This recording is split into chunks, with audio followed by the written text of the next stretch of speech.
Hi everybody, today is Saturday and we are out here working in the humidity and the heat in good old Central Virginia. We are currently working on a project we didn't necessarily plan to do, but for the safety of our hogs and better living conditions, we are moving hogs very slowly. Give you a little bit of background. These are some of the original piglets we had born this year on the farm, and we have had a time getting these guys out to our paddock, which we had showed you in a previous video. So we tried electrical fencing. These guys are super smart. They found a way to short out the fencing and they just kept breaking through. And so then we tried, I guess, redneck rodeo and try to get them. We tried grabbing them. Nothing worked. Absolutely nothing worked. So what we ended up doing was luring them back into this paddock right here. Is teeny tiny, and it is an absolute mud pit. We just had a tremendous thunderstorm, and this is just yuck. Nobody likes these living conditions. And all we had and all we were able to do was to create that little shelter, which they have successfully torn down, and create a mud area, which was right here. But since we just had a downpour, the whole thing is a mud pit. So long story made short, we have had to get really creative, and I'm gonna let Alex explain to you what we are doing to get these guys all the way over there, way over there. So it's going to be a long process, but it takes a lot of patience. And here's Alex to explain exactly what we are doing. Take it away, Alex. All right. So when we moved here, we first started with these paddocks, and as we grew with the number of hogs that we had, it didn't take long for them to turn a paddock into just a big giant mud pit, and that's not the type of conditions we want them to be in. So we tried some different ways to move them out to the large paddock that we finished this year. And no matter what we did, it looked like a giant circus. Our four kids tried to help us. It wasn't enough. They just escaped in everything that we did. So I came up with this idea, which ended up costing just under $300, only because of the inflation cost of all the supplies.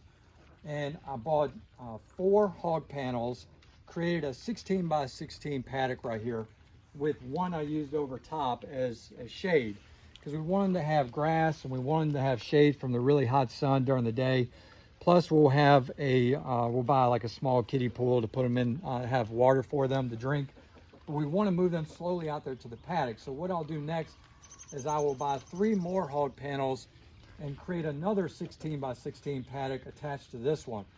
We'll move them into the next one and then close them off. So then basically you're leapfrogging with a 16 by 16 paddock attached to another one.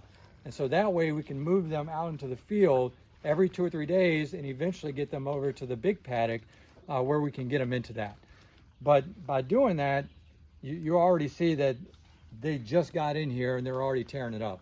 So this won't last but about 2 or 3 days, and we'll need to attach another 16 by 16 paddock in order to move them to the next part. It really does not take them long to tear into the grass and uproot it.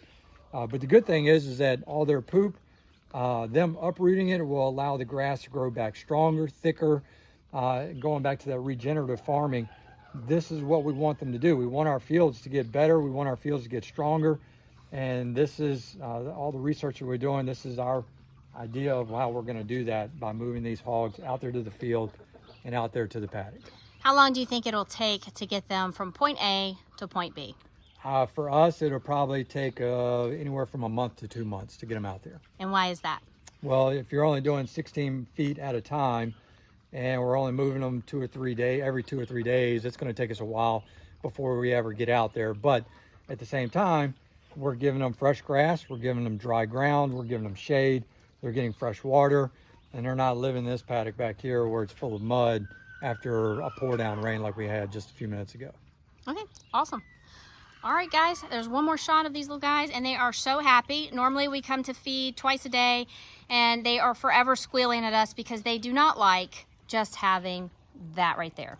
And that's awful. I'm sorry, that's just awful.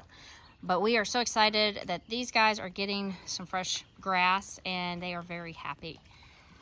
Thank you for watching, and we appreciate you taking time out of your day to check us out, and we will see you in the next video.